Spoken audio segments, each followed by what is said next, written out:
everybody, welcome to number 27. I'm Jack, and this is a BMW E46 Compact, the top of the range model, the 325 Ti.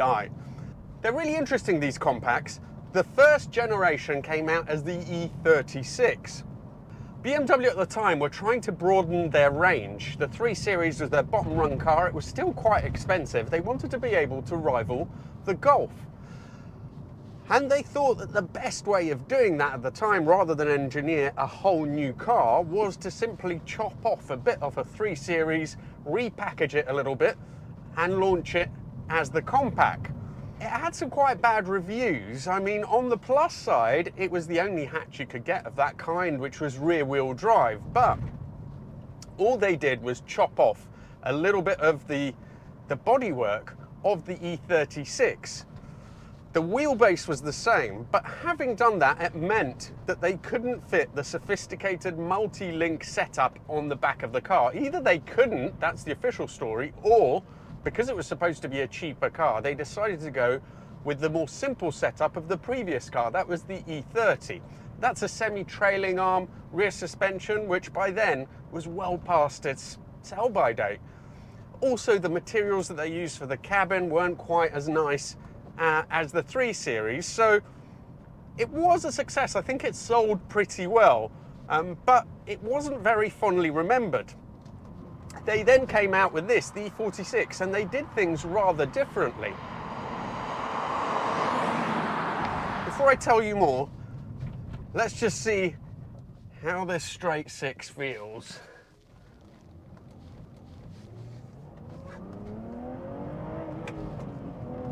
Just hit the limiter there in first.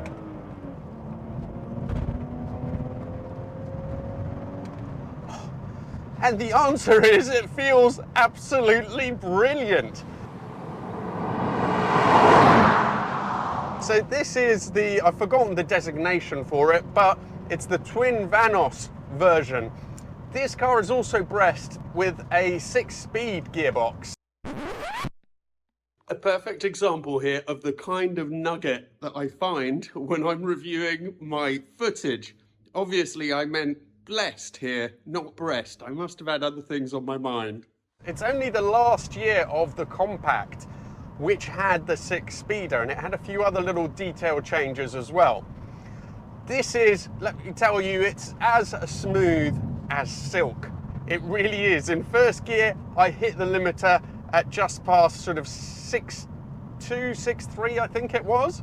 It's just it's a pleasure. These old BMW engines, they were really rather nice things.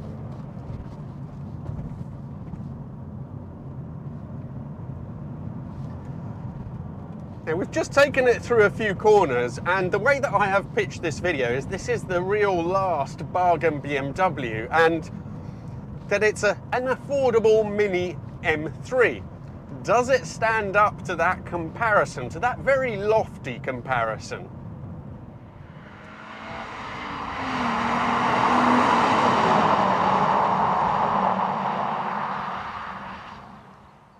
In some ways, it absolutely does.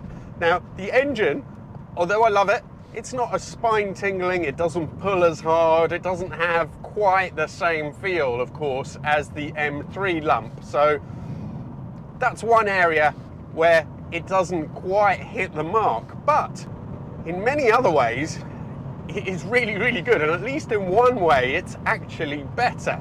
Now, the beauty of the E46 Compact is that they didn't skimp out on the rear suspension as they did on the previous car. Somehow, even though this is chopped down, they found the room to fit the same suspension, the multi-link rear. So these behave a lot better.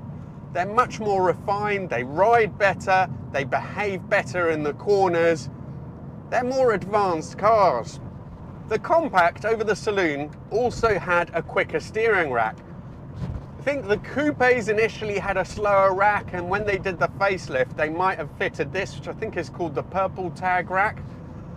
It feels great on this, and this is the one area I think I was telling you where, to me, it feels better than the E46 M3. It's one thing I've always complained about on those cars, is that the steering feels quite dead. It is better on this, without a doubt. Still maybe slightly overly light for my tastes, but you get more feel through there.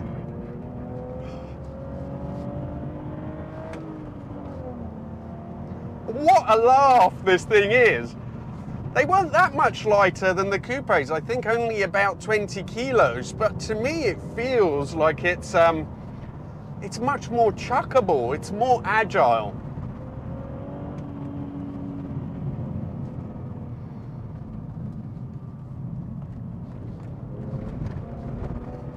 What a beauty!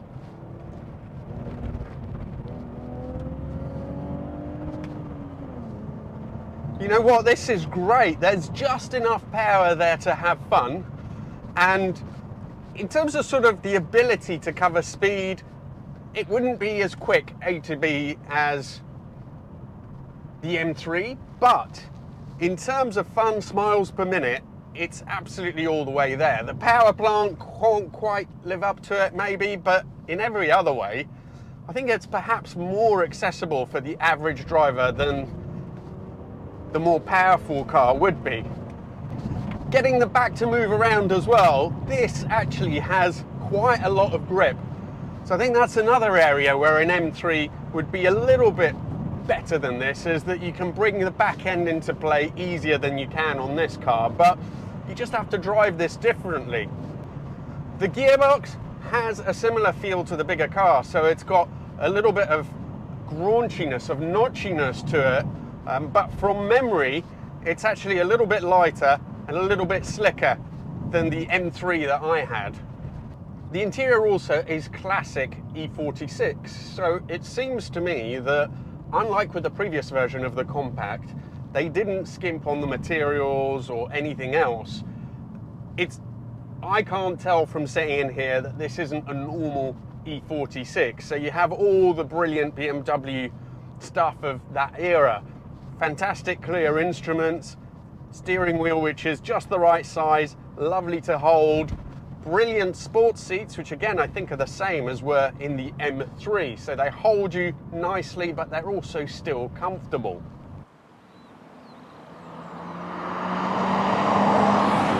This car is completely standard, 113,000 miles, and it's worn pretty well. Let's see again through the twisties. I want to see if I could get the back end to come into play a little bit. That's maybe the one area, again, or another area where the M3 has an edge. Yeah, very hard to unstick that back end with this amount of power. You know, as the TI, it was also more firmly suspended than the normal cars. The normal compacts, were pretty soft. Still isn't as stiff as an M3, and I know that Dan, oh, I love it.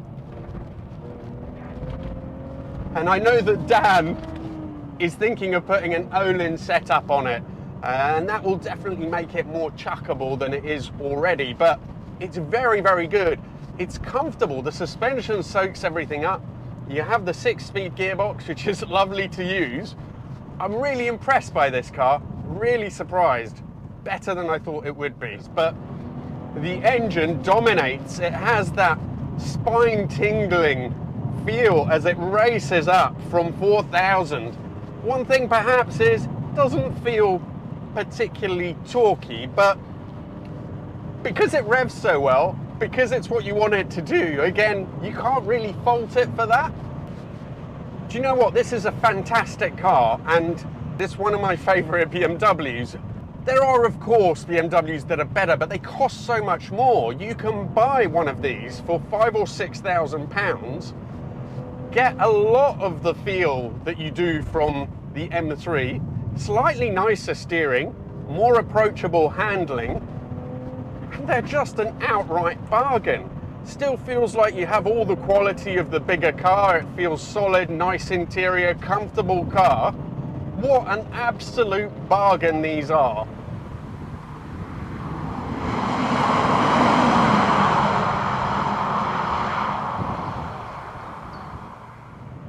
They weren't very successful at the time, and there were two reasons why they failed commercially. The first is that maybe this time BMW didn't skimp on hardware. But as a result, these were really quite expensive. They were supposed to be Golf competitors, but they were way pricier than a Golf and not very well equipped, the standard cars. The other thing is the looks, which I guess you would say are individual. Some people don't mind them, a lot of people don't like them. And when you have a car which is as well balanced as the standard E46, and you just chop a bit from the end of it, it's not going to look quite as right as the standard saloon does. It just isn't. Having said that, I quite like the way these look, and this one in this particular color as well, it works well, because the other thing people didn't like was the front end, and the light arrangement is a little bit strange. When you have a color like this, the sort of light dark silvers, it doesn't highlight the front end lights as much, and I think it looks a lot better. The wheels that it had on it, which would have been an option at the time, suit it perfectly. So they are good value and they are great cars. The one thing where you might struggle a little bit is in finding one. I had a look on eBay last night, 5 or 6 grand for a 6-speed 525 like this one, but lots of the ones that are out there have had engine swaps, modifications, so you might have to wait a while before you find the right car. Or perhaps the one with the engine mod would be good for you, and that really would bring it to a baby M3 spec. In any case, thank you so much to Dan for bringing it down. Thank you all for watching. If you want me to do a review of one of your cars, please get in touch at these addresses. Thank you so much, and see you for the next video.